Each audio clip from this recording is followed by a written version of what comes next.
Ozone Vortex Ultra X V1 review.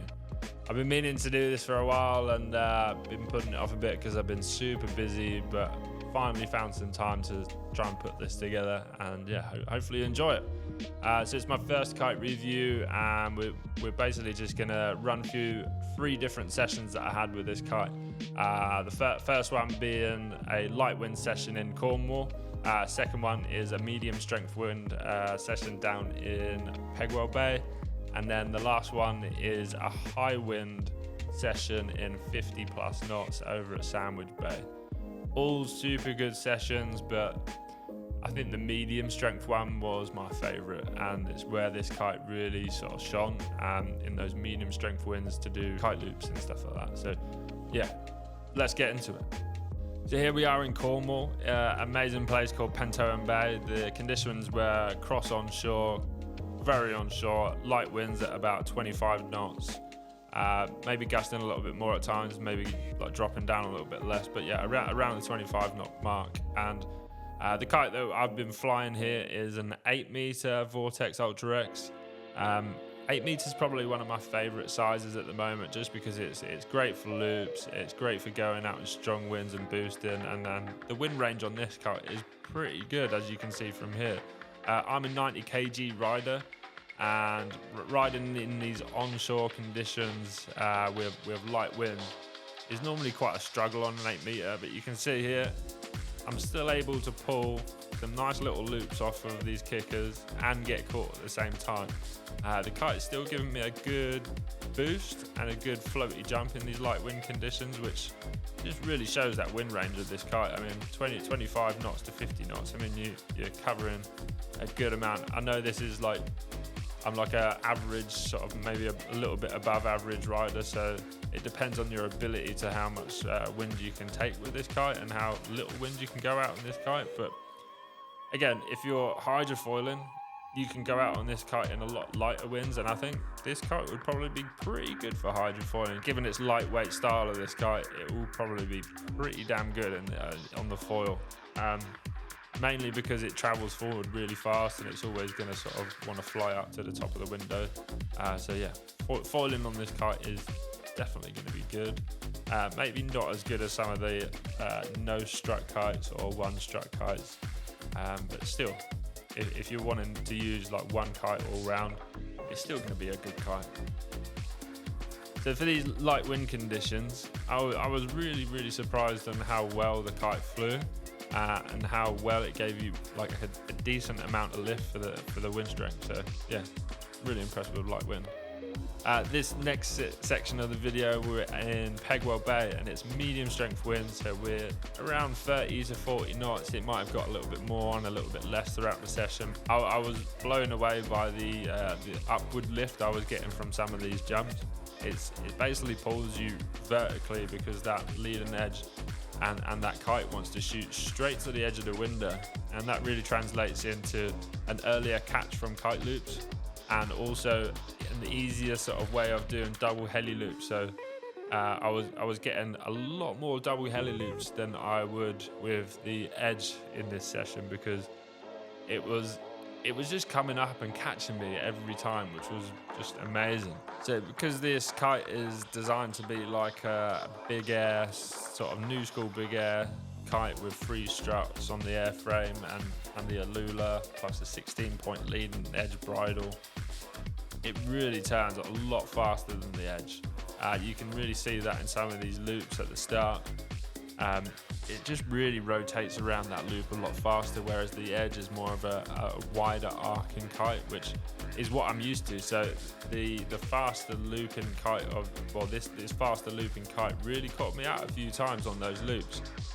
It came around a lot faster, and I had to sort of redirect the kite for the down loop a little bit different than I was used to. So yeah, I was really impressed with how it flies forward to the edge of the window, comes round really fast, gives you enough time to sort of get you another double heli loop in, and gives you so much float. There was so many landings that on an edge, I would probably come down a bit too fast, or maybe it might drop me out a few times after one heli loop. But on this one, The kite just wants to sort of float you down nice and safely. Again, that's different on your piloting abilities. If you're probably not as good, that kite might overfly you because it does fly forward quite a lot. I think you really have to be able to pilot that kite into those heli loops or the kite loops and know where you're pointing that kite at all times. So for someone that's like a beginner rider and sort of learning their first jumps, this kite will be good and it will get you above a certain height. But I think once you start getting above like 8 meters or more, that you're really gonna have to pilot that kite to do some heli loops and just keep an eye on where that kite is going, because if you wait too long and that kite's going above your head, it's going to overfly you and you're going to need to redirect it. So that's one thing I would say. It's probably not amazing for those first or like beginner people that don't heli loop. You're really going to want to be able to heli loop if you're getting this kite. TJ had a good blast on it as well and got 16 meters. Said it gave him some nice straight vertical lift. It had a nice light bar pressure, nice playful feel to the kite because of its turnability. And I think he wants to get one. If you are jumping big and heli looping, you will love this kite. If you're sort of learning your first kite loops, I think this is an amazing kite to do it so, because you get that vertical lift, and because of that you're not going to be traveling forward too fast.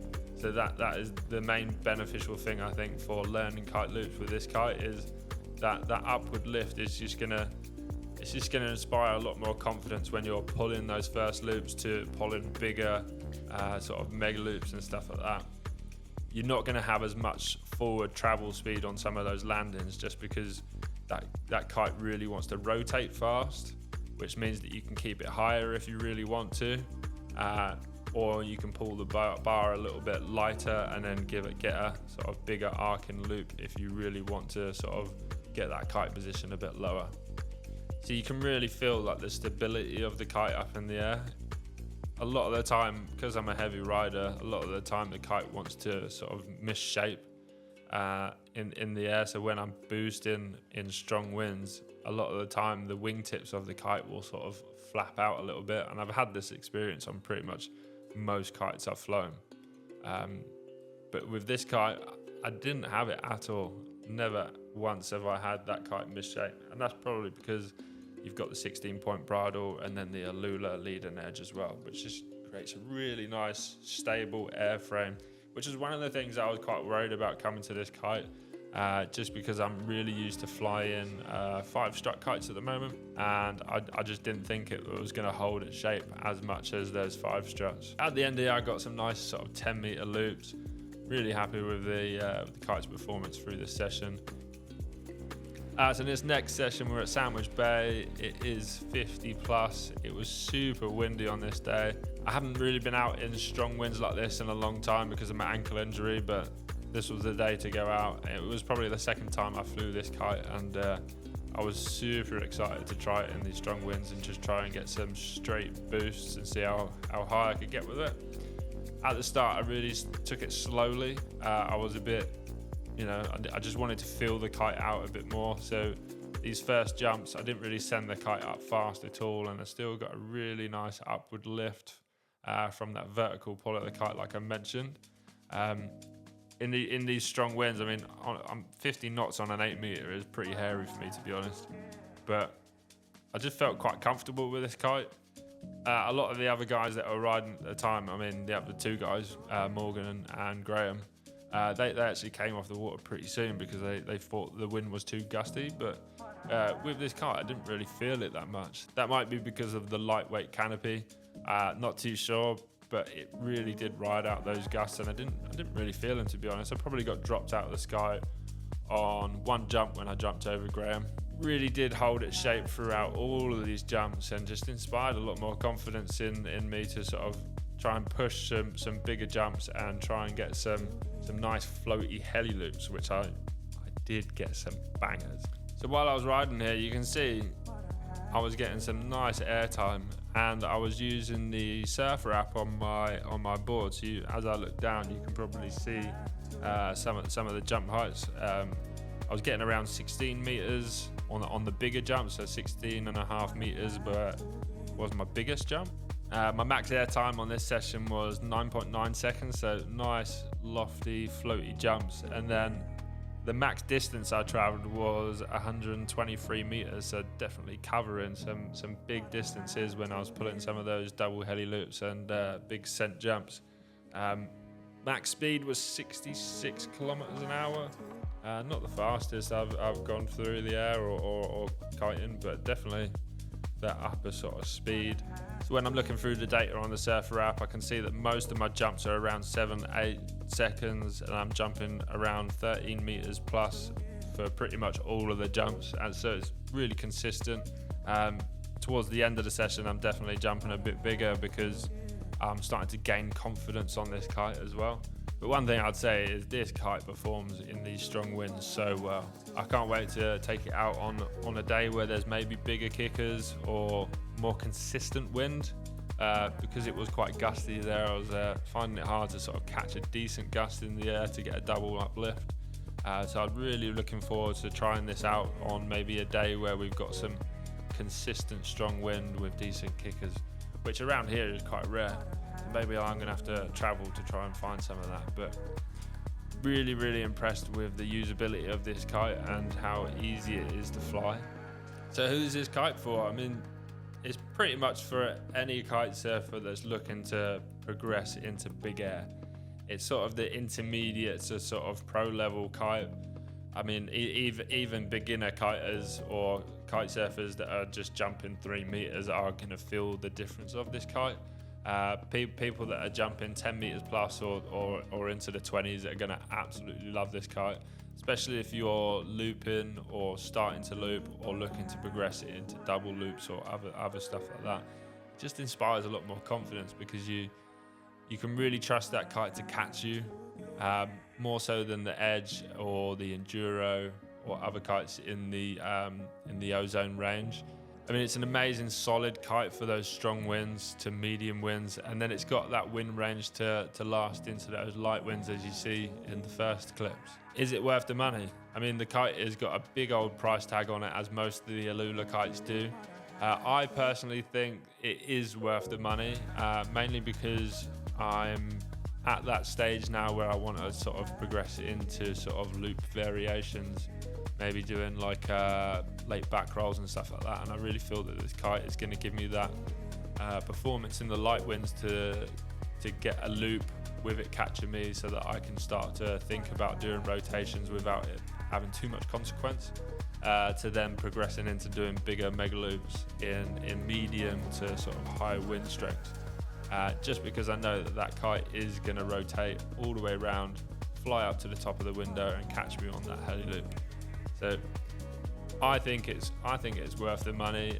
It depends how much money you've got and whether you're willing to sort of spend 2.5K on a decent high performance kite. If you want to try this 8 meter, we have one on demo over at Tide Watersports. So give us a shout if you want to try that, or if you want to buy one, head over to tidewatersports.co.uk. Have a chat with us if you have any questions. Always about on the phone or by email if you want to have a chat. So yeah, I hope you enjoyed the review. Don't forget to like, subscribe, comment, all of that stuff. Follow us over on Instagram, on Mike the Kite, Tide Watersports, and Facebook, all of that social stuff. And hopefully I'll see you there for the next one. Bye.